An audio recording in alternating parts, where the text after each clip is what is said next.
Let's start with the aftermath of those catastrophic floods in Libya. We've had a statement from the UN's World Meteorological Organization. And what they've told us is that most of the thousands of deaths could have been avoided if warnings had been issued, because that would have led to evacuations. These are the latest pictures out of one of the worst hit cities. We've been focusing a lot on Derna. This is Derna, you can see it's in the east of the country.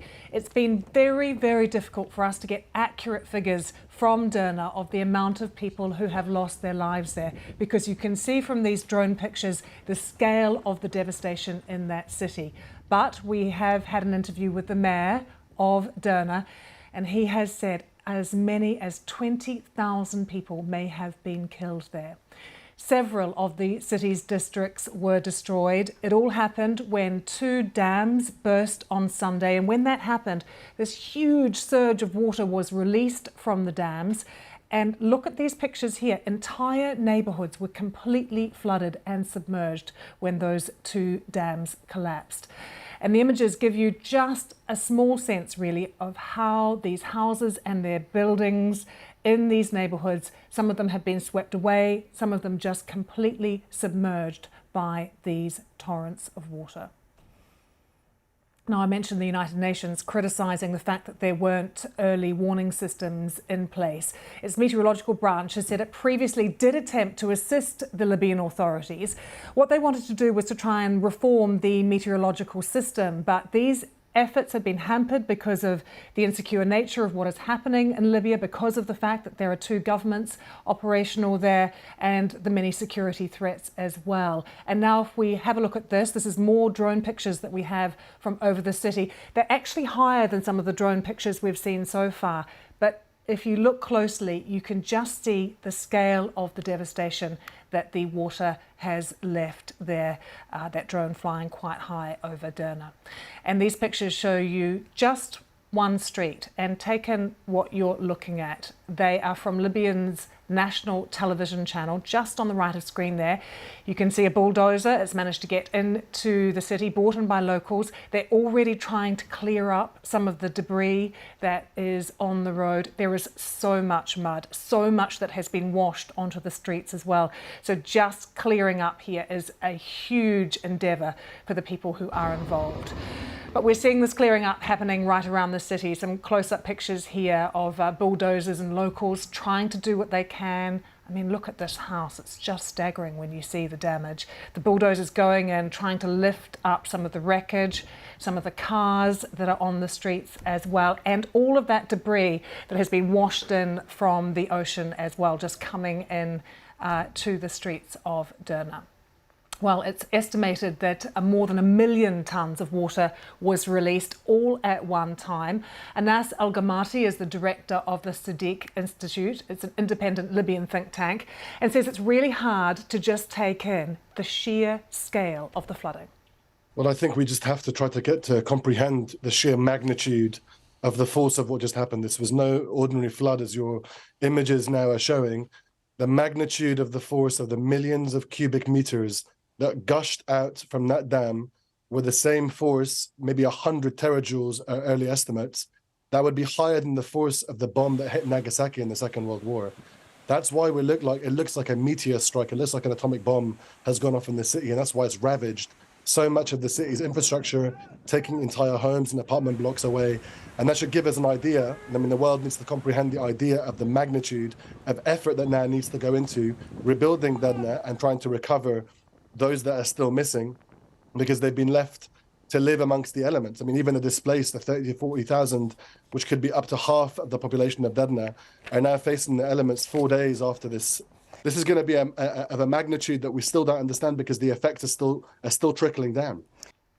Well, as we've seen from the pictures, the powerful flooding caused some multi-storey buildings, and of course there were people inside. Some of them were sleeping. They've lost their lives and been swept into the sea, and it's led to these really sad pictures of families heading down to the seafront. They are frankly just looking for bodies. They're looking for their families, for their relatives. These pictures are just from one shore alone, and the word is from there. Many people not expecting to find their family members alive, of course, but they are there to try and collect some of the many bodies now that are washing up ashore. And when we speak to aid agencies, they say right now that is one of the things they need the most, actually, is body bags to try and respectfully remove the dead from the shorefront. And these are pictures of people finding the bodies of their loved ones. The moment one father found his son, he said, "God, give me patience, my heart is with you." Well, Wali Adin Mohammed is a Sudanese man who was working in a factory in Derna when the water hit, and he told us about his experience of what happened. We woke up at around 3 or 3:30 in the morning. We heard a large bang. Anyone who was awake in Derna for sure must have heard it. The water was unbelievable. Everyone could hear it coming. When we went outside, the city was gone. It had been razed to the ground. Well, to begin with, there are around 14 or 15 families which were swept away by the sea. Anyone who was in the valley was just swept away. 9 other people who lived directly on the coast are gone, may they rest in peace. The sea destroyed the Corniche. We woke up to a real catastrophe. We woke up, we couldn't find anyone. We couldn't find anyone we knew. May God have mercy on their souls in heaven. So who is helping? Well, rescue teams from around the world are starting to arrive in Libya, Egypt, Tunisia, Italy, Spain, Turkey, among the countries sending help. But the initial response was, of course, from within Libya itself, despite the fact that it's divided. These are pictures of vehicles loaded up with aid heading into Derna, and people from around Libya, and we've seen this in Morocco as well, just doing everything they can to help those who have been affected. Locals are in desperate need for some basics, things like food. They're queuing here for supplies of bread. It's been really difficult to get some fresh food in, and these are actually aid workers baking the bread to then hand out to people. The UN is warning that the tens of thousands of people displaced are now at risk of exposure to waterborne diseases. Jens Lark from the BBC told the BBC it was rushing in all of the aid it possibly could.